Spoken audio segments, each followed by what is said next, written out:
What's up, people? It's your guy, Metamorphosis, and as promised, I'm back with an article that came out last week from On3. Who is On3? Quick background.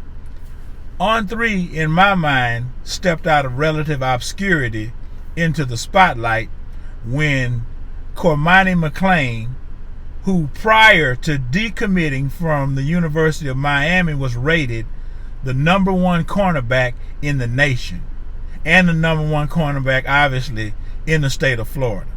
Y'all got that in your mind, right? So he decommits from the University of Miami, the U, and commits to Colorado, I think in mid to late January. And On3 drops him from the number one spot in the nation to number 46. Yes, y'all heard that right. On3, let me say that again, drops Cormani McClain from the number one cornerback in the nation to number 46 when he signed with Coach Prime. Yeah, that's what I said too, right? So I'm wondering who is On3. So that's how On3 came onto the scene, controversially. So now this article is On3 again. Why is that important? Because they seem to have a foothold on some college sports, or at least some news stories in college sports. Here's another one. The name of this one is J.D. Piquel reveals whether Auburn or Colorado is more likely to lay an egg in 2023. Okay, the article starts out like this. On3's J.D. Piquel was recently given a scenario for the upcoming season. Someone wondered who had the better chance of earning a 9-3 record, Auburn or Colorado. Both have first-year head coaches in Hugh Freeze and Deion Sanders, but Piquel believes 9 wins would be lofty for the two programs. To be real with you, I don't know if I would take either team to go 9-3, Piquel said, because they're both in such a rebuild phase. Keep that word in mind, rebuild. All right. Unfortunately, he still had to pick one. Now, it doesn't really say who asked him this. They don't reveal that. They just kind of made up a story to create a story to report about a story that was made up. Stay with this. This is the anatomy of a story. Piquel decided to roll with Auburn, citing a more developed roster Freeze is inheriting. Colorado has hit the NCAA transfer portal hard this offseason, all part of Sanders' master plan. But it will take some time to develop and most likely does not translate to a 9-3 year one. Okay, everyone is entitled to their opinion. Nothing wrong with that. Nothing wrong with that. He goes on to say, I think Auburn will have a little bit more of an established roster, Piquel said. I think the rebuild, there's that word again, nearly isn't as drastic as what Coach Prime is doing at Colorado. I'll lean Auburn, but Colorado is going to be fun to watch over the next couple of years. Not this next season, the next couple of years. Now, it's nothing wrong with someone having an opinion. Don't go off the deep end when y'all hear stories like this. Just understand every hero needs a villain. Okay? That's called a protagonist and an antagonist in story writing. All right? Y'all stay with me. All right? Over the past 3 seasons, Colorado has had a total of 9 wins. Their last 9-win season came back in 2016, making the Pac-12 championship game. Many believe Sanders will get there at one point in Boulder, but not in 2023.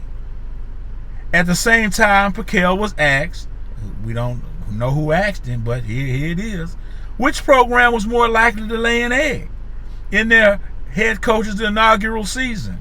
He admitted that was a harsh word to use, but went with Colorado.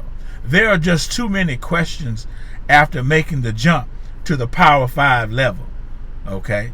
Now, Here's what I think they're underestimating about Coach Prime. What he's doing in the transfer portal, he's done before.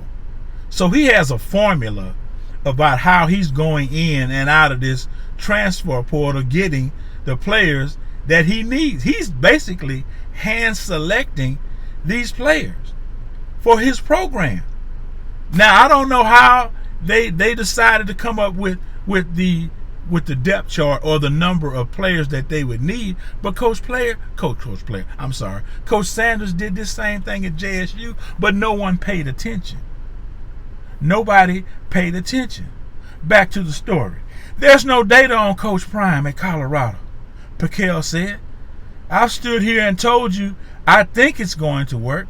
I think it's going to take some time, but for 2023, he's putting together a roster of like 70 new guys. There's no data point for me to really go off of. We haven't seen, and here is the X factor in my belief. The whole season is riding not only on this first game at TCU, but this one individual right here. We haven't seen Shedeur Sanders play FBS football yet. Same thing with Travis Hunter. I have no doubts about them. I'm just saying seeing it in a game is my only reservation. I think I just seen a notification on my phone from Big Chico. Shout out to Big Chico. He said Travis Hunter is a preseason All-American. Ain't played a snap of FBS, but he's a preseason All-American? Wow, that just dropped. Okay, he said, I'm just saying, seeing it in a game is my only reservation.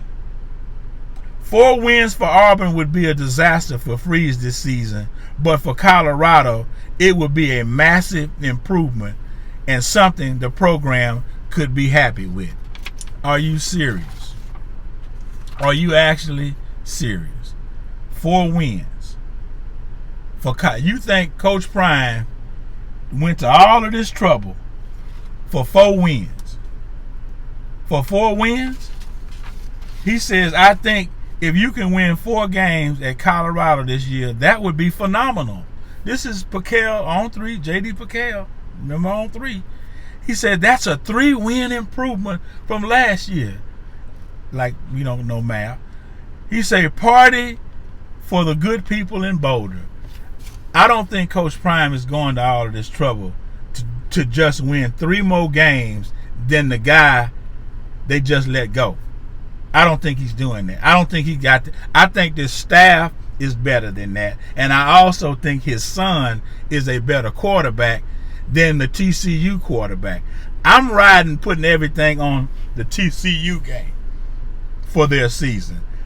In my opinion, their entire season is riding on getting that first win on the road in Fort Worth. They get that first win on the road in Fort Worth, they're going to put college football on notice. It's going to be a tectonic plate shift in college football if they get that first win. I believe they're going to get it. I honestly and truly believe they're going to get it because they don't know what to expect from Shedeur. If that line is as good as advertised as they're talking, and I've been watching film on Kent State. If those of you who are football purists, go back and look at the highlights of some of Kent State's games. Now they got smoked in a lot of them games, but if you watch closely, you see when they went man, there were a lot of open players, and that was on Kent State's roster. Now, from what I understand, Coach Prime has at least 8 wide receivers in that wide receiver room that could run 4-3.